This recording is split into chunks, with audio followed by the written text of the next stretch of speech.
ಬಲಿಷ್ಠ ಇಸ್ರೇಲ್ ಮೇಲೆ ಇರಾನ್ನಿಂದ ಭೀಕರವಾಗಿ ದಾಳಿಯನ್ನ ಮಾಡಲಾಗ್ತಾನೆ ಇದೆ. ಈಗ ಸೈನ್ಸ್ ಇನ್ಸ್ಟಿಟ್ಯೂಟ್ ಮೇಲೆ ಮಿಸೈಲ್ ದಾಳಿ ಮಾಡಿದೆ ಇರಾನ್. ಇಸ್ರೇಲ್ನಲ್ಲಿರುವಂತಹ ಸೈನ್ಸ್ ಇನ್ಸ್ಟಿಟ್ಯೂಟ್ ಮೇಲೆ ಮಿಸೈಲ್ ದಾಳಿ ಆಗಿದೆ ಇರಾನ್ ಕಡೆಯಿಂದ. ವೈಜ್ಮನ್ ಇನ್ಸ್ಟಿಟ್ಯೂಟ್ ಮೇಲೆ ಅಟ್ಯಾಕ್ ಮಾಡಲಾಗಿದೆ ಇರಾನ್. ಜೀವಶಾಸ್ತ್ರ ಭೌತಶಾಸ್ತ್ರದ ಕಟ್ಟಡ ಇದು. ಆ ಕಟ್ಟಡದ ಮೇಲೆ ಅಟ್ಯಾಕ್ ಮಾಡಲಾಗಿದೆ ಮಿಸೈಲ್ ದಾಳಿ. ಇರಾನ್ ದಾಳಿಗೆ ಕ್ಯಾಂಪಸ್ನ ಹಲವು ಲ್ಯಾಬ್ ಧ್ವಂಸ ಆಗಿ ಹೋಗಿದೆ. ಈ ದಾಳಿಯಲ್ಲಿ ಕ್ಯಾಂಪಸ್ನಲ್ಲಿ ಇದ್ದಂತಹ ಹಲವರಿಗೆ ಗಾಯಗಳು ಕೂಡ ಆಗಿದೆ. ಕ್ಯಾಂಪಸ್ನ ಅನೇಕ ಲ್ಯಾಬ್ಗಳು ಧ್ವಂಸ ಆಗಿ ಹೋಗಿದೆ. ಅನೇಕರಿಗೆ ಗಾಯಗಳಾಗಿದೆ. ಇಸ್ರೇಲ್ನ ಹೈಫಾ ನಗರದ ಮೇಲೂ ಕೂಡ ಇರಾನ್ ದಾಳಿಗೆ ಮುಂದಾಗ್ತಾ ಇದೆ. ಇರಾನ್ ಕ್ಷಿಪಣಿ ದಾಳಿಯಲ್ಲಿ 19 ಮಂದಿಗೆ ಗಾಯ ಆಗಿರುವುದು ಇಸ್ರೇಲ್ನ ಪ್ರಜೆಗಳಿಗೆ. ಬೃಹತ್ ಕಟ್ಟಡಗಳನ್ನು ಗುರಿಯಾಗಿಸಿ ಇರಾನ್ ದಾಳಿ ಮಾಡ್ತಾ ಇದೆ. ಬೃಹತ್ ಕಟ್ಟಡಗಳನ್ನು ಗುರಿಯಾಗಿಸಿ ಇರಾನ್ನಿಂದ ದಾಳಿ. ಆಸ್ಪತ್ರೆ ಮೇಲೆ ದಾಳಿ ಮಾಡಿತ್ತು ಮೊನ್ನೆ ತಾನೆ. ಆ ದೃಶ್ಯವನ್ನು ನೋಡಿದ್ದೀವಿ. ಈಗ ಆ ಪ್ರಕಾರವಾದಂತಹ ದಾಳಿ ಮತ್ತೆ ಇರಾನ್ ಕಡೆಯಿಂದ ನಡೀತಾನೆ ಇದೆ. ನೋಡಿ, ಜನವಸತಿ ಪ್ರದೇಶಗಳನ್ನೇ ಟಾರ್ಗೆಟ್ ಮಾಡಿಕೊಂಡು ಇರಾನ್ನಿಂದ ಇಸ್ರೇಲ್ ಮೇಲೆ ದಾಳಿ ಮಾಡಲಾಗ್ತಾ ಇದೆ. ಇಸ್ರೇಲ್ನ ಪ್ರಮುಖ ನಗರ ಹೈಫಾ ಸಿಟಿ ಮೇಲೂ ಕೂಡ ದಾಳಿಯನ್ನ ನಡೆಸಲಾಗ್ತಾ ಇದೆ. ಅದು ಡ್ರೋನ್ ದಾಳಿ ಅಲ್ಲ, ಮಿಸೈಲ್ ನಿಂದಾನೇ ದಾಳಿ ಮಾಡಲಾಗ್ತಾ ಇದೆ. ಈ ದಾಳಿ ನಿರಂತರವಾಗಿ ನಡೀತಾನೆ ಇದೆ ಇಸ್ರೇಲ್ ಮೇಲೆ ಇರಾನ್ ಕಡೆಯಿಂದಲೂ ಕೂಡ. ಇದಕ್ಕೆ ಇಸ್ರೇಲ್ನಿಂದ ತಿರುಗೇಟು ಯಾವ ರೀತಿಯಾಗಿರುತ್ತೆ ಅನ್ನೋದೇ ಸದ್ಯಕ್ಕಿರುವಂತಹ ಕುತೂಹಲ. ಯಾಕಂದ್ರೆ ಬಲಿಷ್ಠವಾಗಿರುವಂತಹ ಇಸ್ರೇಲ್ ಸೇನಾ ಶಕ್ತಿಯ ಮೇಲೆ ಇರಾನ್ ತನ್ನ ಪ್ರಾಬಲ್ಯವನ್ನು ಸಾಧಿಸ್ತಾ ಇದೆ. ಅದಕ್ಕಿಂತಲೂ ಬಲಿಷ್ಠವಾಗಿರುವಂತಹ ಇಸ್ರೇಲ್ ಯಾವ ರೀತಿಯಾದಂತಹ ದಾಳಿಗೆ ಮುಂದಾಗಬಹುದು ಅನ್ನೋದೇ ಸದ್ಯಕ್ಕಿರುವಂತಹ ದೊಡ್ಡ ಮಟ್ಟದ ಕುತೂಹಲ.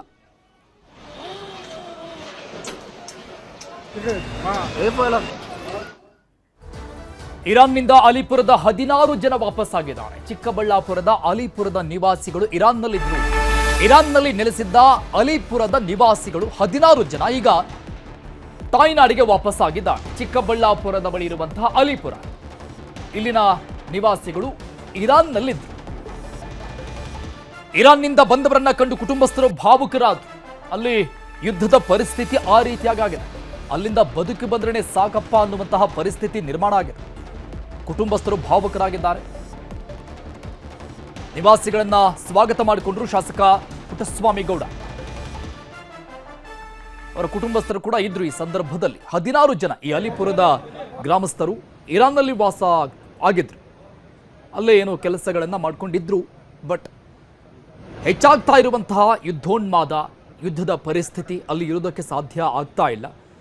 ಇನ್ನು ರಾಜ್ಯದಿಂದಲೂ ಕೂಡ, ಕೇಂದ್ರ ಸರ್ಕಾರದಿಂದಲೂ ಕೂಡ ಭಾರತೀಯರನ್ನ ವಾಪಸ್ ಕರೆ ತರೋದಕ್ಕೆ ಏನೆಲ್ಲ ಮಾಡಬೇಕು ಆ ಎಲ್ಲ ವ್ಯವಸ್ಥೆಗಳನ್ನ ಮಾಡಿಕೊಡಲಾಗ್ತಾ ಇದೆ. ಹಂತ ಹಂತವಾಗಿ ಭಾರತೀಯರನ್ನ ವಾಪಸ್ ಕರೆ ತರುವಂತಹ ಕೆಲಸಗಳು ನಡೀತಾನೆ ಇದೆ. ರಾಜ್ಯದಿಂದಲೂ ಕೂಡ ಈ ಸಂಬಂಧಪಟ್ಟಂಗೆ ಎಂಬೆಸ್ಸಿಗಳ ಮೂಲಕವಾಗಿ ನಿರಂತರವಾಗಿ ಸಂಪರ್ಕವನ್ನ ಸಾಧಿಸಲಾಗ್ತಾ ಇದೆ. ಸೊ ಈಗ ಚಿಕ್ಕಬಳ್ಳಾಪುರದ ಬಳಿ ಇರುವಂತಹ ಅಲಿಪುರದ 16 ಜನ ನಿವಾಸಿಗಳು ಇರಾನ್ನಲ್ಲಿದ್ದರು. ಅವರನ್ನ ಈಗ ರಾಜ್ಯಕ್ಕೆ ಬರಮಾಡಿಕೊಳ್ಳಲಾಗಿದೆ. ದೃಶ್ಯದಲ್ಲಿ ನೋಡ್ತಾ ಇದೆ, ಏರ್ಪೋರ್ಟ್ನ ದೃಶ್ಯಗಳಿದು. ಅವರು ಬಂದಿಳಿದ ತಕ್ಷಣ ಸಹಜವಾಗಿ ಕುಟುಂಬಸ್ಥರಿಗೆ ಆತಂಕ ಇರುತ್ತೆ. ಜೀವಂತವಾಗಿ ಬದುಕುಳಿದು ಬಂದ್ರೆ ಸಾಕು ಅನ್ನುವಂಥ ಪರಿಸ್ಥಿತಿ ನಿರ್ಮಾಣ ಆಗ್ತಾ ಇದೆ. ಮತ್ತೊಂದು ಭಾಗದಲ್ಲಿ ನೋಡ್ತಾ ಇದ್ದೀವಿ, ಬಾಂಬ್ಗಳು, ಮಿಸೈಲ್ಗಳು ಯಾವ ರೀತಿಯಾಗಿ ಬ್ಲಾಸ್ಟ್ ಆಗ್ತಾ ಇದೆ ಇರಾನ್ ಮತ್ತು ಇಸ್ರೇಲ್ನ ಭಾಗಗಳಲ್ಲಿ ಅಂತ. ಸೊ ಇಂತಹ ಪರಿಸ್ಥಿತಿಗಳಲ್ಲಿ ಅಲ್ಲಿರುವಂಥ ಜನಸಾಮಾನ್ಯರು ಅಲ್ಲಿಂದ ಹೊರಗೆ ಬಂದೆ ಸಾಕಪ್ಪ ಅನ್ನುವಂಥ ಪರಿಸ್ಥಿತಿಯಲ್ಲಿ ಇದ್ದೇ ಇರ್ತಾರೆ. ಅದನ್ನೇ ಯೋಚನೆ ಮಾಡ್ತಾ ಇರ್ತಾರೆ. ಸೊ ಹಾಗಾಗಿ ಇದಕ್ಕೆ ಸಹಕಾರವನ್ನು ಕೊಟ್ಟಿರುವಂಥದ್ದು ರಾಜ್ಯ ಸರ್ಕಾರ ಮತ್ತು ಕೇಂದ್ರ ಸರ್ಕಾರ. ವಾಪಸ್ಸಾಗಿದ್ದಾರೆ ಕನ್ನಡಿಗರು. ಕರ್ನಾಟಕಕ್ಕೆ ವಾಪಸ್ಸಾಗಿದ್ದಾರೆ ಹಸನ್ ಅಬ್ಬಾಸ್. ಸಂತಸವನ್ನ ವ್ಯಕ್ತಪಡಿಸಿದ್ದಾರೆ. ಏರ್ಪೋರ್ಟ್ನಲ್ಲಿ ಮಾತನಾಡಿದ್ದಾರೆ ಹಸನ್ ಅಬ್ಬಾಸ್. 20 ದಿನಗಳ ಹಿಂದೆ ಧಾರ್ಮಿಕ ಕ್ಷೇತ್ರಗಳಿಗೆ ನಾವು ತೆರಳಿದ್ದೆವು. ಧಾರ್ಮಿಕ ಕ್ಷೇತ್ರಗಳನ್ನು ನೋಡುವುದಕ್ಕೆ ಜೂನ್ 13ರಂದು ಇರಾನ್ನಲ್ಲಿ ಯುದ್ಧ ಪ್ರಾರಂಭ ಆಯಿತು. 20 ದಿನದ ಹಿಂದೆ ನಾವು ಹೋಗಿದ್ದು ದೇವಸ್ಥಾನಗಳನ್ನು ನೋಡುವುದಕ್ಕೆ, ಧಾರ್ಮಿಕ ಕ್ಷೇತ್ರಗಳಿಗೆ ಭೇಟಿ ಕೊಡುವುದಕ್ಕೆ. ಜೂನ್ 13ಕ್ಕೆ ಇರಾನ್ನಲ್ಲಿ ಯುದ್ಧ ಪ್ರಾರಂಭ ಆಯಿತು.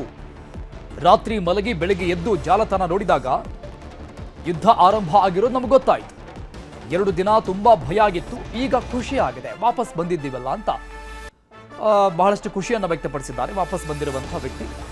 ವಾಪಸ್ ಹೋಗುತ್ತೇವಾ ಇಲ್ವಾ ಎಂಬ ಭಯ ಕಾಡ್ತಾ ಇತ್ತು ಇರಾನ್ನಲ್ಲಿ ಇದ್ದಂತಹ ಸಂದರ್ಭದಲ್ಲಿ. ಭಾರತ ಸರ್ಕಾರ ನಮಗೆ ಸಹಾಯ ಮಾಡಿದಾಗ ನಮಗೆ ನಂಬಿಕೆ ಬಂತು, ನಾವು ವಾಪಸ್ ಹೋಗ್ತೀವಿ ಸುರಕ್ಷಿತವಾಗಿ. ಮರ್ಷದ್ನಿಂದ ದೆಹಲಿಗೆ ಬಂದು ಅಲ್ಲಿಂದ ಬೆಂಗಳೂರಿಗೆ ಆಗಮಿಸಿದ್ವಿ. ನಮ್ಮಿಂದ ದೂರದಲ್ಲಿ ಸ್ಫೋಟ ಆಯಿತು ಇರಾನ್ನಲ್ಲಿ. ಈಗ ತಾಯ್ನಾಡಿಗೆ ವಾಪಸ್ ಆಗಿದ್ದು ಬಹಳ ಸಂತೋಷವಾಗಿದೆ. ದೇವನಹಳ್ಳಿಯ ಕೆಂಪೇಗೌಡ ಅಂತಾರಾಷ್ಟ್ರೀಯ ವಿಮಾನ ನಿಲ್ದಾಣದಲ್ಲಿ ಬಂದಿಳಿದಂತಹ ಕನ್ನಡಿಗರ ಹೇಳಿಕೆ ಇದು. ಇರಾನ್ನಿಂದ ದೆಹಲಿಗೆ, ದೆಹಲಿಯಿಂದ ಬೆಂಗಳೂರಿಗೆ ಈಗ 16 ಜನ ಚಿಕ್ಕಬಳ್ಳಾಪುರ ಮೂಲದ ಪ್ರಯಾಣಿಕರೀಗ ಕೆಂಪೇಗೌಡ ಅಂತಾರಾಷ್ಟ್ರೀಯ ವಿಮಾನ ನಿಲ್ದಾಣಕ್ಕೆ ಬಂದಿರುವಂಥದ್ದು. ನಮ್ಮ ಜೊತೆ ಈಗ ಅಲ್ಲಿನ ಇರಾನ್ನಿಂದ ಬಂದಂಥ ಪ್ರಯಾಣಿಕರು ಇದ್ದಾರೆ. ಸರ್, ಅಲ್ಲಿನ ಪರಿಸ್ಥಿತಿ ಯಾವ ರೀತಿ ಇತ್ತು? ನೀವು ಎಷ್ಟು ದಿನಗಳ ಹಿಂದೆ ಹೋಗಿದ್ರಿ ಸರ್? ನಾವು ಹೋಗಿ 20 ದಿವಸ ಆಯಿತು ಸರ್. ನಾವು 20 ದಿವಸ ಆಯಿತು ನಾವು ಹೋಗಿ. ಅದೇ 13ನೇ ತಾರೀಕಿಗೆ ಈ ಥರ ಇದು ವಾರ ಶುರು ಆಯ್ತಲ್ಲ, ಆವಾಗ ಬೆಳಿಗ್ಗೆ ಸೋಷಲ್ ಮೀಡಿಯಾ ನೋಡಿದ್ರೆ ಗೊತ್ತಾಯಿತು ನಮಗೆ ಈ ಥರ ಆಗಿದೆ ಅಂಥೇಳಿ. 13ನೇ ತಾರೀಕು 14ನೇ ತಾರೀಕು ತುಂಬ ಭಯ ಇತ್ತು. ಏನು ಮಾಡೋದು, ಹೆಂಗೆ ಮಾಡೋದು, ನಾವು ಹೋಗ್ತೀವೋ ಇಲ್ಲ ಅಂಥೇಳಿ. ಏರ್ಪೋರ್ಟ್ಸ್ ಎಲ್ಲ ಬಂದಿತ್ತು. 15ಕ್ಕೆ ನಮ್ಮ ಇವರು ಮೆಸೇಜ್ ಕಳೆದರು, ನಮ್ಮ ಇಂಡಿಯನ್ ಅಂಬಾಸಿ ಅವರು ಮೆಸೇಜ್ ಕಳೆದರು ನಮ್ಮ ಸೋಷಲ್ ಮೀಡ್ಯಾದಲ್ಲಿ. ನೀವು ನಮಗೆ ಜಾಯಿಂಟ್ ಆಗಿ ನಿಮಗೆ ಸುರಕ್ಷತೆಗೆ ನಾವು ಇಂಡಿಯಾಗೆ ಕಳಿಸ್ತೀನಿ, ನಿಮಗೆ ಹೆಲ್ಪ್ ಮಾಡ್ತೀನಿ ಅಂಥೇಳಿ. ಆವಾಗ ಸ್ವಲ್ಪ ಸಮಾಧಾನ ಆಯಿತು ನಮಗೆ. ನಮ್ಮ ಇಂಡಿಯನ್ ಗೌರ್ಮೆಂಟ್ ಅವರು ಸಪೋರ್ಟ್ ಮಾಡ್ತಾಯಿದ್ದಾರೆ. ನಾವು ಇವಾಗ ಹೋಗ್ತೀನಿ ಅಂತ ಹೇಳಿ ಆವಾಗ ನಮಗೆ ಸ್ವಲ್ಪ ಇದಾಯಿತು, ಸಮಾಧಾನ ಆಯಿತು. ಬಟ್ ಅವರು 3 ದಿವಸದಿಂದ ನಮಗೆ ಹೆಲ್ಪ್ ಮಾಡಿದ್ರು. ಹುಮ್ ಸೇಫ್ ಝೋನ್ ಅಂಥೇಳಿ ಕರ್ಕೊಂಡು ಹೋಗಿದ್ರು ಫಸ್ಟು. ಅಲ್ಲಿಂದ ಮಷದ್ಗೆ ಕರ್ಕೊಂಡೋಗಿ ಅಲ್ಲಿಂದ ನಮಗೆ ಕಳಿಸಿದ್ದಾರೆ. ಅವ್ರದ್ದು ಥ್ಯಾಂಕ್ಸ್ ಹೇಳ್ತೀನಿ ನಮ್ಮ ಇಂಡಿಯನ್ ಗೌರ್ಮೆಂಟ್ಸ್ ಅವ್ರಿಗೆ, ನಮ್ಮ ಕರ್ನಾಟಕ ಗೌರ್ಮೆಂಟ್ಸ್ ಅವ್ರಿಗೆ, ಎಸ್ಪೆಷಲಿ ನಮ್ಮ ಪುಟ್ಟಸ್ವಾಮಿ ಗೌಡ ಅವ್ರಿಗೆ ಥ್ಯಾಂಕ್ಸ್ ಹೇಳ್ತೀನಿ. ನೀವು ನೋಡಿದಂಗೆ ಅಲ್ಲಿನ ಯುದ್ಧದ ಕರಾಳತೆ ಯಾವ ರೀತಿ? ನಿಮ್ಮ ಹತ್ರ ಏನಾದರೂ ಸ್ಫೋಟ ಆಗುವಂಥದ್ದು ಏನಾದರೂ ಆಯಿತಾ? ನನ್ನ ಹತ್ರ ಏನೂ ಆಗಿಲ್ಲ, ಸ್ವಲ್ಪ ದೂರ ಆಗಿದೆ. ಈಗ ಅದೇ ಅವರು ಮೇಲೆಯಿಂದ ಅವರು ಕಂಟ್ರೋಲ್ ಮಾಡಿದ್ದಾರೆ, ಅದು ಅಷ್ಟು ಕೆಳಗೆ ಇದಾಗಿ ಬಂದಿರಲಿಲ್ಲ. ಅದು ನಮ್ಮ ಹತ್ರ ಏನಾಗಿಲ್ಲ, ಸ್ವಲ್ಪ ದೂರ ಆಗಿದೆ. ಒಂದು 5 ಕಿಲೋಮೀಟ್ರ್ 10 ಕಿಲೋಮೀಟ್ರ್ ದೂರ ಆಗಿದೆ. ಈಗ ಇರಾನ್ನಲ್ಲಿ ಸಾವು ನೋವುಗಳೆಲ್ಲ ಸಂಭವಿಸ್ತಿದೆ, ಅದನ್ನು ಅಲ್ಲಿನ ಸರ್ಕಾರ ಯಾವ ರೀತಿ ನಿರ್ವಹಣೆ ಮಾಡ್ತಿದೆ? ನೀವೇನಾದರೂ ನೋಡಿದ್ರ ಅದನ್ನು? ಸರ್, ನಾವು 4-5 ದಿವಸದಿಂದ ಯಾವುದೂ ನಮಗೆ ಗೊತ್ತಾಗಿಲ್ಲ ಸರ್. ಯಾಕಂದರೆ ಅಲ್ಲಿ ಫುಲ್ ಇಂಟರ್ನೆಟ್ ಬಂದಿದೆ. ನನಗೆ ಯಾವುದು ಅಲ್ಲಿದು ಮೆಸೇಜ್ ಏನು ಅಂತ ಗೊತ್ತಿಲ್ಲ. ಹಾಗಿದೆ ಅಲ್ಲಿ ಇರಾನ್ದು ಪರಿಸ್ಥಿತಿ. ಯಾಕಂದರೆ ಸೋಷಲ್ ಮೀಡಿಯಾ ಇಂಟರ್ನೆಟ್ ಇದ್ದರೆ ಎಲ್ಲ ಗೊತ್ತಾಗುತ್ತೆ. ಬಟ್ 4-5 ದಿವಸದಿಂದ ಯಾವುದಕ್ಕೆ ಮೆಸೇಜ್ ಇಲ್ಲ. ಅಂತಿಮವಾಗಿ ಈಗ ಕರ್ನಾಟಕಕ್ಕೆ ವಾಪಸ್ ಬಂದಿದ್ದೀರಾ, ಏನು ಹೇಳ್ತೀರಾ? ನಿಮ್ಮ ಊರಿಂದ ಎಷ್ಟು ಜನ ಹೋಗಿದ್ರು? ನಮ್ಮೂರಿಂದ ಈಗ ನಮ್ಮ ಜೊತೆಯಲ್ಲಿ ನಮ್ಮ ಫ್ಯಾಮ್ಲಿ 8 ಜನ ಇದ್ದರು. 8 ಜನ ನಾವು ಸೇಫಾಗಿ ಬಂದಿದ್ದೀವಿ. ನಮ್ಮ ರಿಲೇಟಿವ್ರು ಅವರೆಲ್ಲ ಇದ್ದಾರೆ ಅಲ್ಲಿ, ಅವರು ಬರಬೇಕು. ಅವ್ರು ಇವತ್ತು ನಾಳೆ ನಮ್ಮ ರಿಲೇಟಿವ್ರು ಒಂದು 61 ಜನ ಏನೋ ಇದ್ದಾರೆ.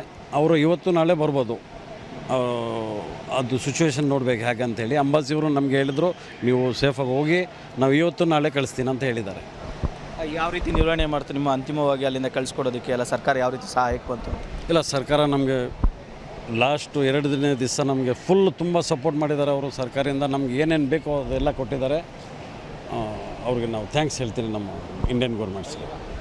ಇದಿಷ್ಟು ಏನೋ ಇರಾನಿಂದ ಬಂದಂಥ ಪ್ರಯಾಣಿಕರು ಹೇಳ್ತಾ ಇರೋಂಥ ಮಾತು. ನಮಗೆ ಇಲ್ಲಿ ಸಾಕಷ್ಟು ತೊಂದರೆಗಳಿದ್ದು, ಆದರೂ ಕೂಡ ಇಂಡಿಯಾ ಸರ್ಕಾರ ನಮಗೆ ಸಹಕಾರ ನೀಡಿ ಈಗ ಕರ್ನಾಟಕಕ್ಕೆ ಸೇಫಾಗಿ ಬಂದಿದ್ದೀವಿ, ಬಹಳ ಸಂತೋಷ ಆಗ್ತಿದೆ ಅನ್ನೋಂಥ ಮಾತುಗಳನ್ನು ಸಹ ಹೇಳ್ತಿರೋಂಥದ್ದು. ಏರ್ಪೋರ್ಟ್ನಿಂದ ಮನುಕುಮಾರ್ HK, ನ್ಯೂಸ್ 18. ಇನ್ನು ಇಸ್ರೇಲ್ನಿಂದಲೂ ಕೂಡ ಇರಾನ್ ಮೇಲೆ ಬೆಂಕಿ ಯುದ್ಧನೇ ಆಗ್ತಾ ಇದೆ. ಕ್ಷಿಪಣಿ ಸಂಗ್ರಹದ ಮೇಲೆ ಇಸ್ರೇಲ್ ಸೇನೆ ಅಟ್ಯಾಕ್ ಮಾಡಿದೆ. ಕ್ಷಿಪಣಿ ಸಂಗ್ರಹದ ಮೇಲೆ ಇಸ್ರೇಲ್ನಿಂದ ಅಟ್ಯಾಕ್. ಮಿಸೈಲ್ ಉಡಾವಣಾ ಕೇಂದ್ರಗಳ ಮೇಲೂ ಕೂಡ ದಾಳಿ ಮಾಡಲಾಗ್ತಾ ಇದೆ ಇಸ್ರೇಲ್ ಕಡೆಯಿಂದ. ಇರಾನ್ ದಾಳಿಗೆ ಪ್ರತ್ಯುತ್ತರ ಅನ್ನುವಂಥ ರೀತಿಯಲ್ಲಿ ಇಸ್ರೇಲ್ ಕೂಡ ಸುಮ್ಮನೆ ಕೂತ್ಕೊಂಡಿಲ್ಲ. ಅದಕ್ಕಿಂತ ದೊಡ್ಡ ಮಟ್ಟದ ಏಟುಗಳನ್ನು ಕೊಡ್ತಾನೆ ಇದೆ ಇರಾನ್ಗೆ. ಪ್ರಮುಖವಾಗಿ ಕ್ಷಿಪಣಿ ಸಂಗ್ರಹ ಮಾಡುವಂತಹ ಪ್ರದೇಶವನ್ನ ಟಾರ್ಗೆಟ್ ಮಾಡಿಕೊಂಡಿದೆ. ಮಿಸೈಲ್ ಉಡಾವಣಾ ಕೇಂದ್ರಗಳು ಅಲ್ಲೂ ಕೂಡ ದಾಳಿ ಮಾಡಿದೆ. ಇರಾನ್ನ ಡ್ರೋನ್ಗಳನ್ನು ಹೊಡೆದುರುಳಿಸಿದ ಇಸ್ರೇಲ್. ಬೀಟ್ ಶಿಯಾನ್ ಕಣಿವೆಯಲ್ಲಿ ಹೊಡೆದುರುಳಿಸಿದ ಇಸ್ರೇಲ್ನ ಸೇನೆ. ಇರಾನ್ ಇಸ್ರೇಲ್ ಮಧ್ಯೆ ಮತ್ತಷ್ಟು ಯುದ್ಧ ಜೋರಾಗ್ತಾ ಇದೆ. ಪ್ರತಿ ದಿನವೂ ಒಂದೊಂದು ಹಂತಕ್ಕೆ ಮೇಲ್ ಹೋಗ್ತಾ ಇದೆ. ಹಮಾಸ್ಗೆ ಶಸ್ತ್ರಾಸ್ತ್ರ ಒದಗಿಸಿದ್ದ IRGC ಕಮಾಂಡರ್ ಹತ್ಯೆಯನ್ನ ಮಾಡಲಾಗಿದೆ. ಕೋಮ್ ನಗರದಲ್ಲಿ ನಡೆದ ದಾಳಿಯಲ್ಲಿ ಸೈಯದ್ ಎಜಾದಿ ಸಾವನ್ನಪ್ಪಿರು. ಇಸ್ರೇಲ್ ರಕ್ಷಣಾ ಸಚಿವ ಕಡ್ಜ್ ಈ ಸಂಬಂಧಪಟ್ಟಂಗೆ ಮಾಹಿತಿಯನ್ನು ಕೊಟ್ಟಿದ್ದಾರೆ. ಓರ್ವ ಪ್ರಮುಖ ವ್ಯಕ್ತಿಯನ್ನು ನಾವು ಹತ್ಯೆ ಮಾಡಿದ್ದೀವಿ ಅನ್ನುವಂಥ ಮಾಹಿತಿಯನ್ನ ಇಸ್ರೇಲ್ ರಕ್ಷಣಾ ಸಚಿವ ಕಡ್ಜ್ ಮಾಹಿತಿಯನ್ನು ಕೊಟ್ಟಿರೋದು. ಕೋಮ್ ನಗರದಲ್ಲಿ ನಡೆದಂತಹ ದಾಳಿಯಲ್ಲಿ, ಅಂದ್ರೆ ಇಸ್ರೇಲ್ ನಡೆಸಿರುವಂತಹ ದಾಳಿಯಲ್ಲಿ ಸೈಯದ್ ಇಜಾದಿ ಸಾವನ್ನಪ್ಪಿದ. ಹಮಾಸ್ಗೆ ಶಸ್ತ್ರಾಸ್ತ್ರವನ್ನು ಒದಗಿಸಿದ್ದಂತಹ IRGCಯ ಕಮಾಂಡರ್ ಈತ. ಆತನನ್ನು ನಾವು ಹೊಡೆದುರುಳಿಸಿದ್ದೀವಿ, ಹತ್ಯೆ ಮಾಡಿದ್ದೀವಿ ಅಂತ ಇಸ್ರೇಲ್ ರಕ್ಷಣಾ ಸಚಿವರು ಹೇಳಿಕೊಂಡಿದ್ದಾರೆ. ಎರಡು ಭಾಗಗಳಿಂದಲೂ ಕೂಡ, ಅಂದ್ರೆ ಇಸ್ರೇಲ್ ಮತ್ತು ಇರಾನ್ ಎರಡೂ ಕಡೆಯಿಂದಲೂ ಕೂಡ ವಾರ್ ಪ್ರತಿದಿನವೂ ಕೂಡ ಜಾಸ್ತಿ ಆಗ್ತಾನೆ ಹೋಗ್ತಾ ಇದೆ. ಇದರ ಮಧ್ಯದಲ್ಲಿ ಮೊನ್ನೆ ತಾನೇ ಟ್ರಂಪ್ ಕೊಟ್ಟಿರುವಂತಹ ಹೇಳಿಕೆ ಬಹಳಷ್ಟು ಚರ್ಚೆಗಳಿಗೆ ಗ್ರಾಸ ಆಗ್ತಾ ಇದೆ. ಇರಾನ್ ಬೆಂಬಲಕ್ಕೆ ಯಾವೆಲ್ಲ ರಾಷ್ಟ್ರಗಳಿಗೆ ಬರುತ್ತೆ ಅನ್ನೋದು ಕೂಡ ಬಹಳಷ್ಟು ಕುತೂಹಲಕಾರಿ ವಿಚಾರ. ಯಾಕಂದ್ರೆ ಇಸ್ರೇಲ್ಗೆ ಓಪನ್ ಆಗಿ ನಾವು ಸಪೋರ್ಟ್ ಮಾಡ್ತೀವಿ ಅನ್ನುವಂಥ ನಿಟ್ಟಿನಲ್ಲಿ, ಜೊತೆಗೆ ಯುದ್ಧ ವಿಮಾನಗಳನ್ನು ಈಗಾಗಲೇ ಪ್ರದರ್ಶನ ಮಾಡ್ತಾ ಇದೆ ಅಮೆರಿಕ. ಸೊ ಹಾಗಾಗಿ ಈ ಯುದ್ಧದ ಭೀಕರತೆ ಮತ್ತಷ್ಟು ಹೆಚ್ಚಾಗುವಂತಹ ಸಾಧ್ಯತೆಗಳು ಸದ್ಯಕ್ಕೆ ಕಂಡು ಬರ್ತಾ ಇದೆ. ಇರಾನ್ನ ಪರಮಾಣು ಉದ್ದೇಶಕ್ಕೆ ಪೆಟ್ಟು, ಪರಮಾಣು ತಾಣಗಳನ್ನು ಧ್ವಂಸ ಮಾಡಿದೆ ಇಸ್ರೇಲ್. ಇರಾನ್ ಪರಮಾಣು ಯೋಜನೆಗಳಿಗೆ ಹಿನ್ನಡೆ, ಈ ಮೂಲಕವಾಗಿ ಇರಾನ್ನ ಪರಮಾಣು ಉದ್ದೇಶಕ್ಕೆ ಪೆಟ್ಟು ಕೊಟ್ಟಿದೆ ಇಸ್ರೇಲ್. ಪರಮಾಣು ತಾಣಗಳನ್ನು ಧ್ವಂಸ ಮಾಡಿದೆ ಇಸ್ರೇಲ್. ಟಾರ್ಗೆಟ್ ಮಾಡ್ತಾ ಇರುವಂತದ್ದು ಮೇನ್ ಪ್ರದೇಶಗಳು. ಇರಾನ್ ಪರಮಾಣು ಯೋಜನೆಗಳಿಗೆ ಈ ಮೂಲಕವಾಗಿ ಹಿನ್ನಡೆ ಉಂಟು ಮಾಡಿದೆ. ಪರಮಾಣು ಉದ್ದೇಶಕ್ಕೆ ಈಡೇರಿಕೆಗೆ 3 ವರ್ಷ ಬೇಕಂತಂದ್ರೆ ಇಸ್ರೇಲ್ ಮಾಡಿರುವಂತಹ ಅಟ್ಯಾಕ್ ಅನ್ನ ಸುಧಾರಿಸಿಕೊಳ್ಳೋದಕ್ಕೆ 3 ವರ್ಷ ಬೇಕು. ಪರಮಾಣು ತಾಣ ಧ್ವಂಸ ಆಗಿದೆ, ವಿಜ್ಞಾನಿಗಳು ಸಾವನ್ನಪ್ಪಿದ್ದಾರೆ ಈ ಅಟ್ಯಾಕ್ನಲ್ಲಿ. 3 ವರ್ಷಗಳ ಕಾಲ ವಿಳಂಬ ಆಗುವ ಸಾಧ್ಯತೆ ಇದೆ. ಆಗಿರುವಂತಹ ಆ ನಷ್ಟವನ್ನ ತುಂಬಿಕೊಳ್ಳೋದಕ್ಕೆ, ಅಂದ್ರೆ ಎಲ್ಲವನ್ನ ಸರಿಪಡಿಸಿಕೊಳ್ಳೋದಕ್ಕೆ 3 ವರ್ಷ ಬೇಕು.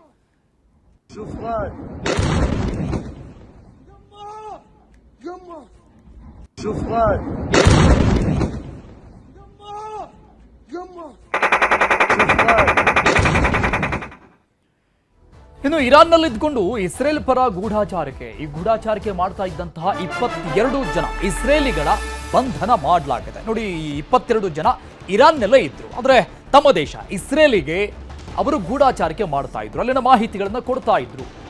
22 ಜನರನ್ನು ಕೂಡ ಇಸ್ರೇಲಿಗಳನ್ನ ಬಂಧನ ಮಾಡಿದೆ ಇರಾನ್.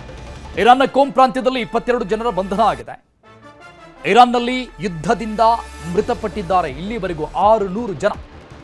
ಇಸ್ರೇಲ್ ದಾಳಿಯಲ್ಲಿ 600ಕ್ಕೂ ಹೆಚ್ಚು ಮಂದಿ ಸಾವನ್ನಪ್ಪಿದ್ದಾರೆ. ಇಸ್ರೇಲ್ ಮಾಡ್ತಾ ಇರುವಂತಹ ಅಟ್ಯಾಕ್, ದಾಳಿ ಯಾವ ರೀತಿಯಾಗಿದೆ ಅನ್ನೋದನ್ನ ಊಹೆ ಮಾಡಿಕೊಳ್ಳಬಹುದು. 600 ಜನ 13ನೇ ತಾರೀಕಿನಿಂದ ಆರಂಭ ಆಗಿದ್ದು ಇಸ್ರೇಲ್ ಕಡೆಯಿಂದ ಅಟ್ಯಾಕ್ ಇರಾನ್ ಮೇಲೆ, ಅಲ್ಲಿಂದ ಇಲ್ಲಿವರೆಗೂ 600 ಜನ ಸಾವನ್ನಪ್ಪಿದ್ದಾರೆ ಇಸ್ರೇಲ್ ದಾಳಿಯಲ್ಲಿ. US ಮೂಲದ NGO ಈ ಸಂಬಂಧಪಟ್ಟಂಗೆ ಮಾಹಿತಿ ಕೊಟ್ಟಿದೆ, ಎಷ್ಟು ಸಾವು ನೋವುಗಳು ಸಂಭವಿಸಿದೆ ಅಂತ. ಇದರ ಜೊತೆಗೆ ಪ್ರಮುಖವಾಗಿ ಇರಾನ್ನ ಕೋಮ್ ಪ್ರಾಂತ್ಯದಲ್ಲಿ 22 ಜನರ ಬಂಧನ. ಈ 22 ಜನರು ಕೂಡ ಇಸ್ರೇಲ್ನವರು ಮಾಹಿತಿ ಕೊಡ್ತಾ ಇದ್ರು ತಮ್ಮ ದೇಶಕ್ಕೆ. ಸೊ ಅವರನ್ನ ಬಂಧನ ಮಾಡಲಾಗಿದೆ ಇರಾನ್ ಕಡೆ.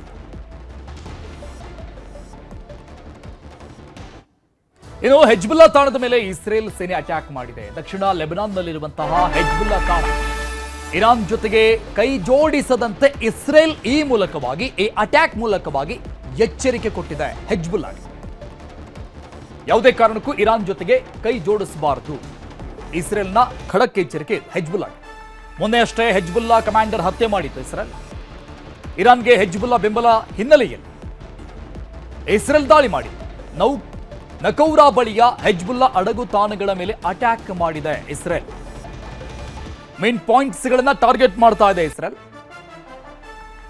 ಹೆಜ್ಬುಲ್ಲಾ ತಾಣಗಳನ್ನ ಟಾರ್ಗೆಟ್ ಮಾಡಿ ಅಟ್ಯಾಕ್ ಮಾಡಿರೋದು. ಯಾಕಂದ್ರೆ ಈ ಹಿಂದೆ ಕೆಲವು ದಿನಗಳ ಹಿಂದೆ ಇರಾನ್ಗೆ ಈ ಹೆಜ್ಬುಲ್ಲಾ ಸಂಘಟನೆ ಬೆಂಬಲವನ್ನ ಕೊಟ್ಟಿತ್ತು ಅನ್ನುವಂಥ ಮಾಹಿತಿ ಸಿಕ್ತು ಇಸ್ರೇಲ್ಗೆ. ಸೊ ಇದರಿಂದ ರೊಚ್ಚಿಗೆದ್ದಂತ ಇಸ್ರೇಲ್ ಹೆಜ್ಬುಲ್ಲಾ ಸಂಘಟನೆಯನ್ನ ಟಾರ್ಗೆಟ್ ಮಾಡಿ ದಾಳಿ ಮಾಡಿ ಮತ್ತೆ ಎಚ್ಚರಿಕೆ ಕೊಟ್ಟಿದೆ, ಯಾವುದೇ ಕಾರಣಕ್ಕೂ ಇರಾನ್ ಜೊತೆಗೆ ಕೈ ಜೋಡಿಸಬಾರದು. ಅಂದ್ರೆ ಇರಾನ್ ಇಸ್ರೇಲ್ ವಿರುದ್ಧವಾಗಿ ಹೋರಾಟ ಮಾಡ್ತಾ ಇದೆ, ಅದಕ್ಕೆ ಹೆಜ್ಬುಲ್ಲಾ ಯಾವುದೇ ಕಾರಣಕ್ಕೂ ಸಪೋರ್ಟ್ ಮಾಡಬಾರ್ದು. ಸಪೋರ್ಟ್ ಮಾಡಿದ್ರೆ ನಿಮ್ಮನ್ನು ಹೊಡೆದಾಕ್ತೀವಿ, ದಾಳಿ ಮಾಡ್ತೀವಿ ಅನ್ನುವಂಥ ಖಡಕ್ ಎಚ್ಚರಿಕೆಯನ್ನ ಇಸ್ರೇಲ್ ಕೊಟ್ಟಿದೆ. ಹೆಜ್ಬುಲ್ಲಾ ಅಡಗು ತಾಣಗಳ ಮೇಲೆ ಅಟ್ಯಾಕ್ ಇಸ್ರೇಲ್ ಕಡೆಯಿಂದ. ಇನ್ನು ಇರಾನ್ ಮೇಲೆ ಇಸ್ರೇಲ್ನಿಂದ ಯುದ್ಧದ ಹಿನ್ನೆಲೆಯಲ್ಲಿ ಕಾನೂನು ಬಾಹಿರ ಯುದ್ಧ ಇದು ಅಂತ ಸಿಎಂ ಸಿದ್ದರಾಮಯ್ಯನವರು ಪೋಸ್ಟ್ ಮಾಡಿದ್ದಾರೆ, ಖಂಡಿಸಿದ್ದಾರೆ. ಇರಾನ್ ಮೇಲೆ ಇಸ್ರೇಲ್ ಮಾಡ್ತಾ ಇರುವಂತಹ ಯುದ್ಧವನ್ನ ಖಂಡಿಸಿದ್ದಾರೆ ಸಿಎಂ ಸಿದ್ದರಾಮಯ್ಯ. ಇಸ್ರೇಲ್ನ ನಡೆಯನ್ನ ಖಂಡಿಸಿದ್ದಾರೆ ಸಿಎಂ ಸಿದ್ದರಾಮಯ್ಯ. ಇಸ್ರೇಲ್ನ ಕಾನೂನು ಬಾಹಿರ ಯುದ್ಧದಿಂದ ಸಂಕಷ್ಟ ಉದ್ಭವ ಆಗ್ತಾ ಇದೆ, ಸಿಎಂ ಮಾಡಿರುವಂತಹ ಪೋಸ್ಟ್ ಇದು. ಇನ್ನು ಭಾರತದ ಮೇಲೂ ಕೂಡ ಇದರ ಪರಿಣಾಮ, ಅಂದ್ರೆ ಯುದ್ಧದ ಪರಿಣಾಮ ಬೀರುತ್ತೆ. ಸೋನಿಯಾ ಗಾಂಧಿ ಆರ್ಟಿಕಲ್ ಉಲ್ಲೇಖಿಸಿ ಎಕ್ಸ್ನಲ್ಲಿ ಪೋಸ್ಟ್ ಮಾಡಿದ್ದಾರೆ ಸಿಎಂ ಸಿದ್ದರಾಮಯ್ಯ. ಈ ಯುದ್ಧಕ್ಕೆ ಸಂಬಂಧಪಟ್ಟಂಗೆ ಕೇಂದ್ರ ಸರ್ಕಾರಕ್ಕೆ ಸಲಹೆ ಕೊಡುವಂತ ರೀತಿಯಲ್ಲಿ ಸೋನಿಯಾ ಗಾಂಧಿ ಅವರು ಎಕ್ಸ್ನಲ್ಲಿ ಪೋಸ್ಟ್ ಮಾಡಿದ್ರು. ಅದಕ್ಕೆ ಸಂಬಂಧಪಟ್ಟಂಗೆ ಆರ್ಟಿಕಲ್ ಅನ್ನ ಉಲ್ಲೇಖ ಮಾಡಿ ಎಕ್ಸ್ನಲ್ಲಿ ಪೋಸ್ಟ್ ಮಾಡಿದ್ದಾರೆ ಸಿಎಂ. ಇರಾನ್ ಭಾರತದ ಪರವಾಗಿ ಸದಾಕಾಲ ನಿಂತ್ಕೊಂಡಿದೆ. ಕಾಶ್ಮೀರ ವಿವಾದದಲ್ಲೂ ಕೂಡ ಭಾರತದ ಪರ ಇತ್ತು ಇರಾನ್ ಇತ್ತು ಭಾರತದ ಪರವಾಗಿ ಅನೇಕ ಸಂಕಷ್ಟಗಳ ಸಂದರ್ಭದಲ್ಲಿ. ಸೊ ಭಾರತ ಸರ್ಕಾರ ಈ ಬಗ್ಗೆ ಮಾತನಾಡಬೇಕು ಅಂತ ಸಿಎಂ ಸಿದ್ದರಾಮಯ್ಯನವರು ಕೂಡ ಎಕ್ಸ್ನಲ್ಲಿ ಪೋಸ್ಟ್ ಮಾಡಿರೋದು.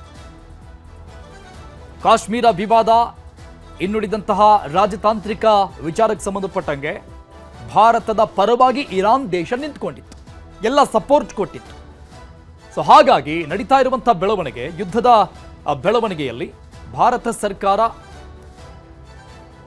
ಬಹಳಷ್ಟು ಫ್ರೆಂಡ್ಲಿ ಆಗಿರುವಂತಹ ಇಸ್ರೇಲ್ ಜೊತೆಗೆ ನಿಂತ್ಕೊಳ್ಳುತ್ತಾ ಅಥವಾ ಇರಾನ್ಗೆ ಸಪೋರ್ಟ್ ಮಾಡುತ್ತಾ ಅನ್ನುವಂಥ ಮಾತುಗಳಿದೆ. ಅದನ್ನ ಉಲ್ಲೇಖ ಮಾಡಿ ಈ ಬಗ್ಗೆ ಭಾರತ ಸರ್ಕಾರ ಚಿಂತನೆ ಮಾಡಬೇಕು ಅಂತ ಸಿಎಂ ಪೋಸ್ಟ್ ಮಾಡಿದರು. ಸಾವಿರಾರು ರೈತರು, ಕೋಟ್ಯಾಂತರ ವಹಿವಾಟು. ಶ್ರೀನಿವಾಸಪುರ ಎಪಿಎಂಸಿ ಸಂಕಷ್ಟ. ಪೂರ್ಣಾವಧಿ ಅಧಿಕಾರಿಗಳೇ ಇಲ್ಲ. ಒಂದು ವಾರ ಒಂದೇ ದಿನಕ್ಕೆ ವರ್ಗ. ಕೃಷಿ ಇಲಾಖೆ ವಿರುದ್ಧ ಆಕ್ರೋಶ. ಶ್ರೀನಿವಾಸಪುರ ಎಪಿಎಂಸಿ ಸಂಕಷ್ಟ.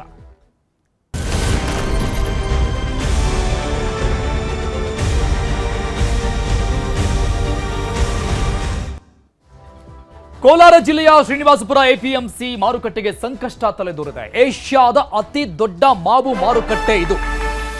ಏಷ್ಯಾದಲ್ಲಿದೆ ಅತಿ ದೊಡ್ಡ ಮಾವು ಮಾರುಕಟ್ಟೆ ಅನ್ನುವಂಥ ಹೆಗ್ಗಳಿಕೆಯನ್ನ ಪಡೆದಿದೆ ಶ್ರೀನಿವಾಸಪುರದಲ್ಲಿರುವಂತಹ ಎಪಿಎಂಸಿ. ಅದಕ್ಕೀಗ ಸಂಕಷ್ಟ ಸ್ಥಿತಿ ಒದಗಿದೆ. ಮಾರುಕಟ್ಟೆ ಕಾರ್ಯದರ್ಶಿಗಳ ವರ್ಗಾವಣೆ ದೊಡ್ಡ ತಲೆಬಿಸಿ ಆಗ್ಬಿಟ್ಟಿದೆ. ಇದು ರೈತರ ಮೇಲೆ ಕೂಡ ಎಫೆಕ್ಟ್ ಆಗ್ತಾ ಇದೆ. ಇವತ್ತಿರುವ ಅಧಿಕಾರಿಗಳು ನಾಳೆ ವರ್ಗಾವಣೆ ಆಗ್ತಾರೆ, ನಾಳೆ ಇರೋದೇ ಇಲ್ಲ. ಮಾವಿನ ಸೀಸನ್ನಲ್ಲಿನೇ 4 ಜನ ಅಧಿಕಾರಿಗಳ ವರ್ಗಾವಣೆ ಮಾಡಲಾಗಿದೆ. ಏನು ಕಾರಣ? ಮಾರುಕಟ್ಟೆ ನಿರ್ವಹಣೆಗೆ ಇದ್ದಿದ್ರಿಂದ ಮಾರುಕಟ್ಟೆಯ ನಿರ್ವಹಣೆಗಾಗಿ ಇದರಿಂದ ಪೆಟ್ಟು ಬೀಳ್ತಾ ಇದೆ. ಸೊ ಸಹಜವಾಗಿ ಅದು ರೈತರಿಗೂ ಕೂಡ ಎಫೆಕ್ಟ್ ಆಗುತ್ತೆ. 2011, 2025 ಅವಧಿಗೆ 26 ಜನ ಕಾರ್ಯದರ್ಶಿಗಳ ನೇಮಕ ಮಾಡಲಾಗಿದೆ. ಇದರಲ್ಲಿ 18 ಜನ ಕಾರ್ಯದರ್ಶಿಗಳು ಪ್ರಭಾರವಾಗಿ ಅಧಿಕಾರವನ್ನು ಸ್ವೀಕಾರ ಮಾಡಿಕೊಂಡಿದ್ದಾರೆ. ಉಳಿದ 8 ಜನ ಅಧಿಕಾರಿಗಳು ಪೂರ್ಣಾವಧಿಗೆ ನೇಮಕ ಆಗಿದ್ರು. 8 ಜನ ಅಧಿಕಾರಿಗಳಿಗೂ ಕೂಡ ಪೂರ್ಣಾವಧಿ ಅಧಿಕಾರ ಇಲ್ಲ. ಒಬ್ಬ ಅಧಿಕಾರಿಯು 1.5 ವರ್ಷ ಕೆಲಸ ಮಾಡಿಲ್ಲ. ವರ್ಗಾವಣೆ ಮಾಡ್ತಾ ಇರೋ ಕೃಷಿ ಇಲಾಖೆಯ ವಿರುದ್ಧ ರೈತರು ಸಹಜವಾಗಿ ಆಕ್ರೋಶ ವ್ಯಕ್ತಪಡಿಸ್ತಾ ಇದ್ದಾರೆ. ಯಾಕಂದ್ರೆ ಯಾವುದೇ ಒಬ್ಬ ಹೊಸ ಅಧಿಕಾರಿ ಅಲ್ಲಿ ಬಂದಂತಹ ಸಂದರ್ಭದಲ್ಲಿ ಆ ವ್ಯವಸ್ಥೆಗೆ ಹೊಂದಿಕೊಳ್ಳೋದಕ್ಕೆ ಅಥವಾ ಅದರ ಪರಿಪೂರ್ಣವಾದಂಥ ಅಧ್ಯಯನ ಮಾಡೋದಕ್ಕೆ ಆಲ್ಮೋಸ್ಟ್ ಒಂದಿಷ್ಟು ತಿಂಗಳುಗಳ ಕಾಲ ಟೈಮ್ ಬೇಕಾಗುತ್ತೆ. ಅಷ್ಟರಲ್ಲಿನೇ ಅಧಿಕಾರಿಗಳನ್ನು ವರ್ಗಾವಣೆ ಮಾಡಿಬಿಟ್ರೆ ಹೆಂಗೆ ಅನ್ನೋದು ಇಲ್ಲಿನ ರೈತರ ಆಕ್ರೋಶಕ್ಕೆ ಕಾರಣ ಆಗಿರೋದು. ನೋಡಿ, ಆ ಡೀಟೇಲ್ಸನ್ನು ಕೊಡ್ತಾ ಇದ್ದು ನಿಮಗೆ. ಎಷ್ಟೆಷ್ಟು ಜನ ಅಧಿಕಾರಿಗಳು ಬಂದರು, ಎಷ್ಟು ಜನ ಇದ್ದರು, ಪ್ರಭಾರಿಯಾಗಿ ಎಷ್ಟು ಜನ ಬಂದರು. 4 ಅಧಿಕಾರಿಗಳ ವರ್ಗಾವಣೆ ಮಾಡಲಾಗಿದೆ ಮೊನ್ನೆ ತಾನೆ. ಅಂದರೆ ಮಾವಿನ ಸೀಸನ್, ಮೊನ್ನೆ ಆದಂಥ ಬೇಸಿಗೆ ಮಾವಿನ ಸೀಸನ್ನಲ್ಲಿನೇ 4 ಜನ ಅಧಿಕಾರಿಗಳ ವರ್ಗಾವಣೆಯಾಗಿದೆ. ಇಂಥ ಸೀಸನ್ನಲ್ಲಿ ಅಧಿಕಾರಿಗಳನ್ನು ಈ ರೀತಿಯಾಗಿ ವರ್ಗಾವಣೆ ಮಾಡ್ತಾನೆ ಹೋದರೆ ರೈತರು ಏನು ಮಾಡಬೇಕು ಅನ್ನೋದು ಪ್ರಶ್ನೆ. ನಾನೀಗ ಮುಳಬಾಗಿಲು ಎಪಿಎಂಸಿಯಲ್ಲಿ ಸೆಕ್ರೆಟರಿ ಆಗಿದ್ದೀನಿ. ಇಲ್ಲಿ ಬಂದು 13 ದಿವಸ ಆಯಿತು. ಹಾಗಾಗಿ ನಾನು ಇಲ್ಲೂ ಜವಾಬ್ದಾರಿ ತೊಗೊಂಡು ಅದೇ ಚಾಲೆಂಜಿಂಗ್ ಅಂದರೆ ಅದೇ ಸೀಸನ್ ಟೈಮಲ್ಲಿ ಸ್ವಚ್ಛತೆ ಅದೊಂದು ಬಗ್ಗೆ, ಮತ್ತು ಲೈಟ್ಸು, ಮೂಲಭೂತ ಸೌಕರ್ಯ ಅದನ್ನು ಒದಗಿಸಿದ್ರೆ ಇಲ್ಲಂಥ ಸಮಸ್ಯೆ ಏನು ಉದ್ಭವಿಸಲ್ಲ. ಇಲ್ಲಿ ಕೋಟಿಗಟ್ಟಲೆ ವ್ಯವಹಾರ, ಟನ್ಗಟ್ಟಲೆ, ಲಕ್ಷಾಂತರ ಟನ್ಗಟ್ಟಲೆ ವ್ಯವಹಾರ ನಡೀತಾ ಇರ್ತಕ್ಕಂಥ ಸಂದರ್ಭದಲ್ಲಿ ಕಾರ್ಯದರ್ಶಿಗಳನ್ನು ಟ್ರಾನ್ಸ್ಫರ್ ಮಾಡ್ತಾ ಇರ್ತಕ್ಕಂಥ ಸರ್ಕಾರದ ಧ್ಯೇಯ ನಿಜವಾಗಲೂ ನಮ್ಮ ಶ್ರೀನಿವಾಸಪುರ ಮಾವು ಬೆಳೆಗಾರರ ಬಗ್ಗೆ ನಿರಾಸಕ್ತಿ ತೋರಿಸ್ತಾ ಇದೆ ಅಂತೇಳಿ ನಾವು ಅಂದ್ಕೊತಾ ಇದ್ವಿ. ಪ್ರಭಾರಿ ಅಧಿಕಾರಿಗಳು ಈಗ ಮುಳಬಾಗಿಲಿಂದ ಟ್ರಾನ್ಸ್ಫರ್ ಆಗಿ ಇಲ್ಲಿಗೆ ಪ್ರಭಾರಿ ಇನ್ಚಾರ್ಜ್ ಆಗಿ ಬಂದಿದ್ದಾರೆ. ಇಲ್ಲಿನ ಅವಗಾಹನೆ ಅವ್ರಿಗೆ ಏನಿರುತ್ತೆ? ಕನಿಷ್ಠ ಪಕ್ಷ ಇಲ್ಲಿ ಒಂದು 6 ತಿಂಗಳು ಕೆಲಸ ಮಾಡಿದರೆ ಇಲ್ಲಿ ಯಾವ ಮಂಡಿಯವರು ಹೆಂಗೆ ವ್ಯಾಪಾರ ವಹಿವಾಟನ್ನು ಮಾಡ್ತಾಯಿದ್ದಾರೆ, ಯಾವ ರೈತರು ಹೆಂಗಿದೆ, ಇಲ್ಲಿ ಏನು ಸೌಲಭ್ಯಗಳು ಬೇಕು, ಏನು ಸೌಲಭ್ಯಗಳಿಂದ ವಂಚಿತರಾಗಿದ್ದಾರೆ, ಅವ್ರಿಗೆಲ್ಲ ಯಾವ ರೀತಿ ನಾವು ಸರಿಪಡಿಸಬೇಕು, ಯಾವ ರೀತಿ ಮಾರ್ಕೆಟನ್ನು ಸುಸಜ್ಜಿತವಾಗಿ ನಡೆಸಬೇಕು ಅನ್ನೋದು ಅವಗಾಹನೆ ಇರುತ್ತೆ. ಈಗ ಕರೆಕ್ಟಾಗಿ ಸೀಸನ್ ಪ್ರಾರಂಭವಾದ 1 ವಾರದೊಳಗೆ ಇಲ್ಲಿನ ಸೆಕ್ರೆಟ್ರಿ ಟ್ರಾನ್ಸ್ಫರ್ ಆಗ್ತಾರೆ. ಈಗ ಪ್ರಭಾರಿ ಸೆಕ್ರೆಟ್ರಿ ಬಂದಿದ್ದಾರೆ. ಅವರೆಲ್ಲ ಇಲ್ಲಿನ ಎಲ್ಲ ವಾತಾವರಣ ತಿಳ್ಕೊಳ್ಳೋ ಅಷ್ಟರಲ್ಲಿ ಸೀಸನ್ ಮುಗಿದೋಗುತ್ತೆ. ಎಷ್ಟು ಮಾತ್ರ ಅನುಕೂಲ ಮಾಡಿಕೊಡೋಕ್ಕೆ ಆಗುತ್ತೆ ರೈತರಿಗೆ. ನಿಜವಾಗ್ಲೂ ಸರ್ಕಾರ ನಮ್ಮ ಶ್ರೀನಿವಾಸಪುರದ ಮಾವು ಬೆಳೆಗಾರರ ಮೇಲೆ ಮಲತಾಯಿ ಧೋರಣೆಯನ್ನು ತೋರಿಸ್ತಾ ಇದೆ. ಈ ಬಗ್ಗೆ ಆಲೋಚನೆ ಮಾಡ್ತಾ ಇಲ್ಲ. ಯಾಕೆ ಏನು ಅನ್ನೋದು ನಮಗೆ ಕಿಂಚಿತ್ತು ಗೊತ್ತಾಗ್ತಾ ಇಲ್ಲ. ಅದು ಏನಂದರೆ ಸರ್ಕಾರದ ಒಂದು ವಿಫಲತೆ. ಇದ್ರ ಬಗ್ಗೆ ಸರ್ಕಾರ ವ್ಯವಸ್ಥೆ ತಗೊಂಡು ಇಲ್ಲಿ ಏನಿದೆ ವ್ಯವಸ್ಥೆ ಏನು ಮಾಡಬೇಕು ಅದಕ್ಕೆ ನಾವು ಸುವ್ಯವಸ್ಥಿತವಾಗಿ ಒಬ್ಬ ಆಫೀಸರ್ ಇಡಬೇಕು. ಅವ್ರ ಕೆಳಗಡೆ ಆಫೀಸರ್ಗಳೇನಿದ್ದಾರೆ ಅವ್ರನ್ನೆಲ್ಲ ಸುವ್ಯವಸ್ಥಿತವಾಗಿ ನಡ್ಕೊಂಡು ಹೋದರೆ ಅದು ಆದಾಯನೂ ಇರುತ್ತೆ, ಪ್ಲಸ್ ನಾವು ಡೆವಲಪ್ಮೆಂಟ್ ಮಾಡೋಕ್ಕೂ ಅವಕಾಶ ಇರುತ್ತೆ. ನಾವು ಯಾವಾಗ ಕಾಂಟ್ರಾಕ್ಟ್ ಬೇಸಿಸ್ ಆಗಿ ನಾವು ಕೆಲಸಕ್ಕೆ ತಗೊತಾರೋ ಅವ್ರೇನಾಗ್ತಾರೆ, ನಾಳೆ ಬೆಳಗ್ಗೆ ನಾವು 6 ತಿಂಗಳು ಇರ್ತೀವಿ, ನಾಳೆ ಹೋಗ್ತೀವಿ ಅನ್ನೋ ಇದರಲ್ಲಿ ಅವರು ಕೆಲಸ ಮಾಡಲ್ಲ. ಅದೆಲ್ಲ ಮಾಡಿದ್ರೆ ಒಳ್ಳೆಯದು. ರೈತರು ಅಂದರೆ ರೈತರ ಕೆಲಸ ರೈತರು ಮಾಡ್ತಾ ಇರ್ತಾರೆ. ಅವರೇನು ಸರಕು ಬೆಳೀತಾರೆ, ಮಾರ್ಕೆಟ್ ತೊಗೊಂಡು ಬರ್ತಾರೆ. ಮಾರ್ಕೆಟಲ್ಲಿ ಏನು ಬೇಕು ಅನ್ನೋದು ಅದು ರೈತರಿಗೆ ಗೊತ್ತಿರಲ್ಲ. ಅದ್ರ ಗಮನ ತೊಗೊಬೇಕಾರೋದು ಸರ್ಕಾರ ಆಗಲಿ, ಇಲ್ಲಿನ ವ್ಯವಸ್ಥೆ ಆಗಲಿ. ಇಲ್ಲಿ ಲಾಭ ಇಲ್ಲ ಅನ್ನೋದು ಅನಿಸುತ್ತೆ. ಬಟ್ ಮೇಲಿನ ಅಧಿಕಾರಿಗಳು ಅವ್ರ ಬಗ್ಗೆ ಏನು ತೊಗೊತಿದಾರೋ ಇಲ್ಲ ಅವ್ರ ವ್ಯವಸ್ಥೆ ಏನು ಮಾಡಿದಾರೋ ಏನೋ ಅದು ನಮಗೂ ಗೊತ್ತಿಲ್ಲ. ಅದೆಲ್ಲ ಗಮನಿಸ್ಬಿಟ್ಟು ಅವರು ನಡ್ಸ್ಕೊಂಡು ಹೋದರೆ ಒಳ್ಳೇದು ಅನಿಸುತ್ತೆ. ಫೇಮಸ್ ಮ್ಯಾಂಗೋ ಸಿಟಿ ಶ್ರೀನಿವಾಸಪುರ ಅನ್ನೋದು ಹೆಸರು ಎಲ್ಲ ಕೇಳಿಸ್ಕೊಂತೀವಿ, ಬಟ್ ನೋಡೋಕ್ಕೆ ಈ ಬಗ್ಗೆ ಡೀಟೇಲ್ಸ್ ಕೊಡ್ತಾರೆ ನಮ್ಮ ಪ್ರತಿನಿಧಿ ರಘುರಾಜ್ ಸಂಪರ್ಕದಲ್ಲಿದ್ದಾರೆ. ರಘುರಾಜ್, ಕೋಲಾರ ಡಿಸ್ಟಿಕ್ನ ರೈತರು, ಎಸ್ಪೆಷಲಿ ಶ್ರೀನಿವಾಸಪುರ ಭಾಗದ ರೈತರು ಒಂದಲ್ಲ ಒಂದು ಸಂಕಷ್ಟಗಳನ್ನು ಎದುರಿಸ್ತಾನೆ ಇರ್ತಾರೆ. ಅದು ವ್ಯವಸ್ಥೆಯಿಂದ ಅನ್ನುವಂಥದ್ದು ದೊಡ್ಡ ದುರಂತ. ಪ್ರಕೃತಿಯಿಂದ ಆದರೆ ಓಕೆ, ವ್ಯವಸ್ಥೆಯಿಂದ ಈ ರೀತಿಯಾಗಿ ಅನುಭವಿಸ್ತಾ ಇರೋದು ದುರಂತ. ಯಾಕಂದರೆ ಮೊನ್ನೆ ತಾನೇ ನಮ್ಮಲ್ಲಿರುವಂಥ ಮಾವನ್ನು ತೆಗೆದುಕೊಳ್ಳೋದನ್ನು ಬಿಟ್ಟು, ಖರೀದಿ ಮಾಡೋದು ಬಿಟ್ಟು ಹೊರ ರಾಜ್ಯದಿಂದ ಮಾವನ್ನು ಖರೀದಿ ಮಾಡಿಕೊಂಡ್ರು ಫ್ಯಾಕ್ಟರಿಗಳು. ಅದಾದಮೇಲೆ ಈಗ APMC ಕಡೆಯಿಂದಲೂ ಕೂಡ, ಅಂದರೆ ಕೃಷಿ ಇಲಾಖೆ ಕಡೆಯಿಂದಲೂ ಕೂಡ ಇಂಥ ಧೋರಣೆ ಯಾಕೆ, ಯಾವ ಕಾರಣಕ್ಕಾಗಿ ವರ್ಗಾವಣೆ? ಖಂಡಿತ ಅರುಣ್, ಏನು ಕೋಲಾರ ಜಿಲ್ಲೆಯ ಶ್ರೀನಿವಾಸಪುರ ತಾಲೂಕಿನಲ್ಲಿ ಈಗಾಗಲೇ ಮಾವು ಬೆಳೆಗಾರರನ್ನ ಸರ್ಕಾರ ಎಲ್ಲ ಒಂದ್ ಕಡೆ ನಿರ್ಲಕ್ಷ್ಯ ಮಾಡ್ತಾ ಇದೆ ಅಂತಕ್ಕಂಥ ಒಂದು ಚರ್ಚೆ ಕೂಡ ಆಗ್ತಾ ಇದೆ. ಇದರ ಬೆನ್ನಲ್ಲೇ ಇಲ್ಲಿರ್ತಕ್ಕಂಥ ಒಂದು ಮಾವಿನ ಒಂದು ಮಾರುಕಟ್ಟೆ ಏನಿದೆ, ಏಷ್ಯಾದಲ್ಲಿ ಅತಿ ದೊಡ್ಡ ಒಂದು ಮಾವಿನ ಮಾರುಕಟ್ಟೆಯಾಗಿದೆ.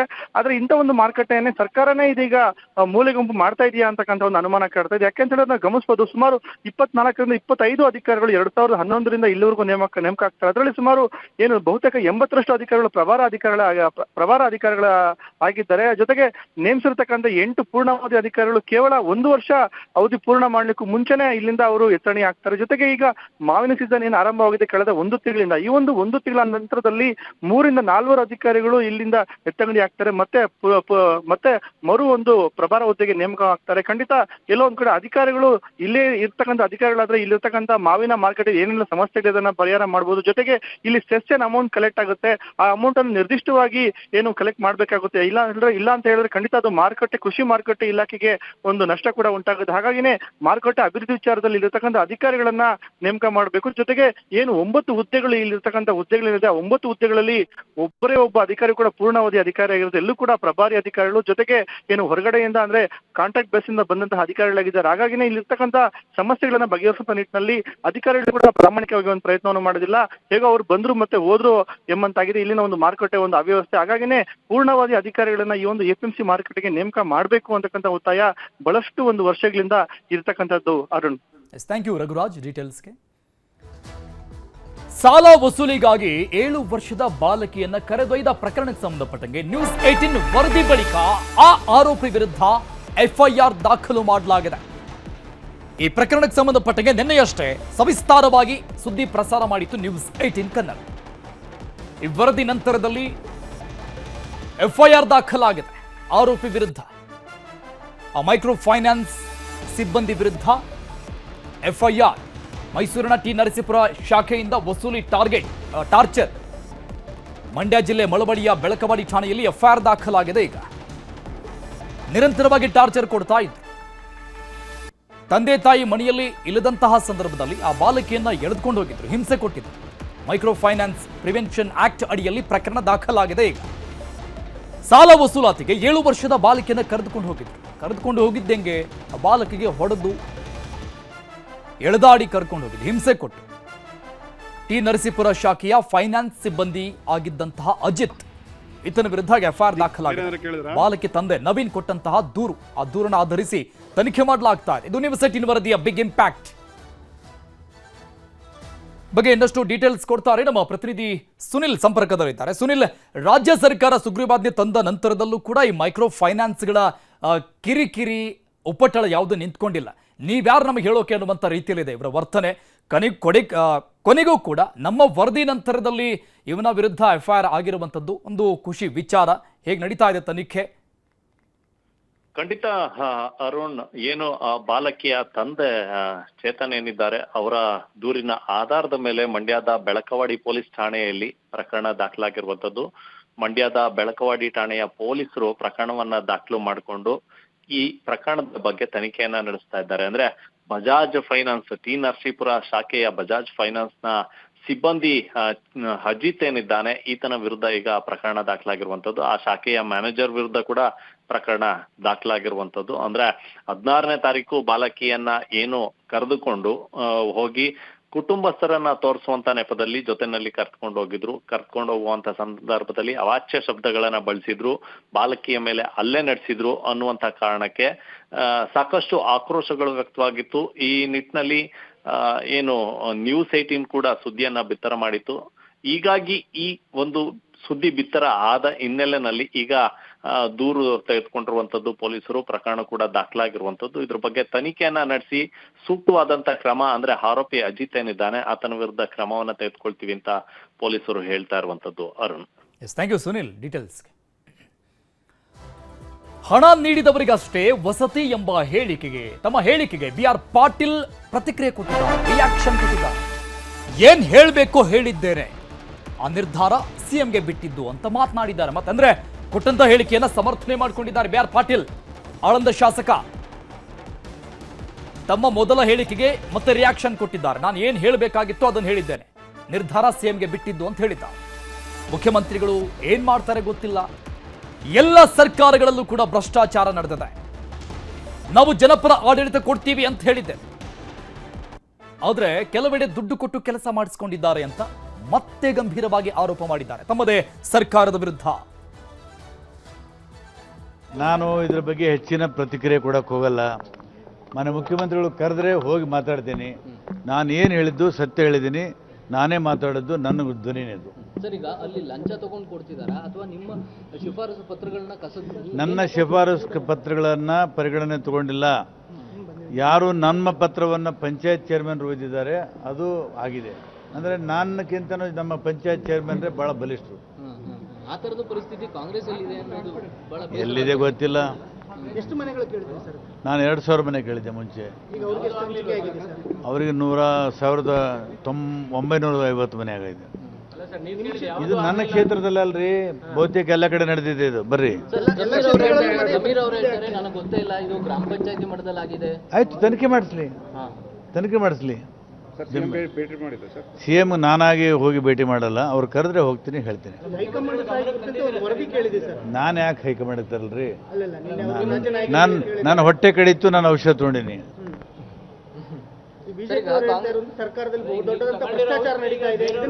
ಬಿಜೆಪಿ ಅವರು ಏನು ಬಹಳ ಸಾಧ್ಯ ಅಲ್ಲ, ಅವರು ಎಲ್ಲ ಹೊಲಸು ಮಾಡಿನೇ ಹಾಳು ಮಾಡಿದ್ದಾರೆ.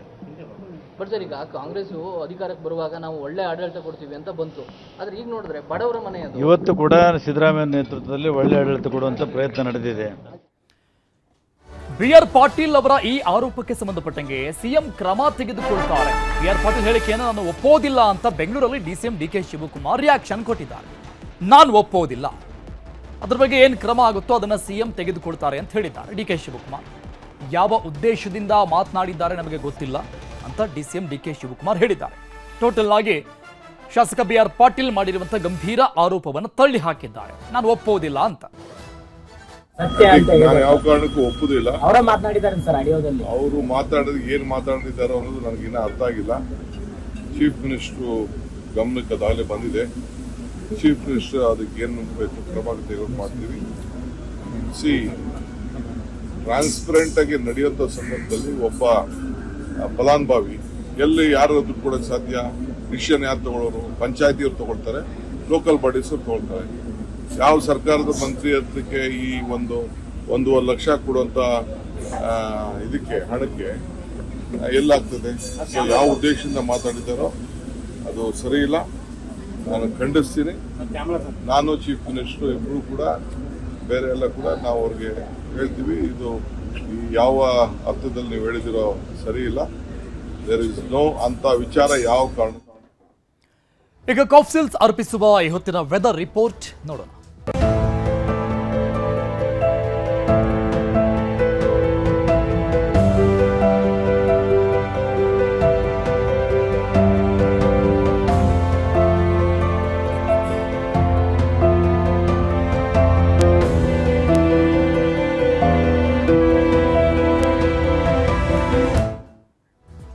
ಇದಿಷ್ಟು ಇದುವರೆಗಿನ ಪ್ರಮುಖ ಸುದ್ದಿ. ನೋಡ್ತಾ ಇರಿ ನ್ಯೂಸ್ 18 ಕನ್ನಡ. ಜಾಲ ನಮ್ಮದು, ಬಲ ನಿಮ್ಮದು.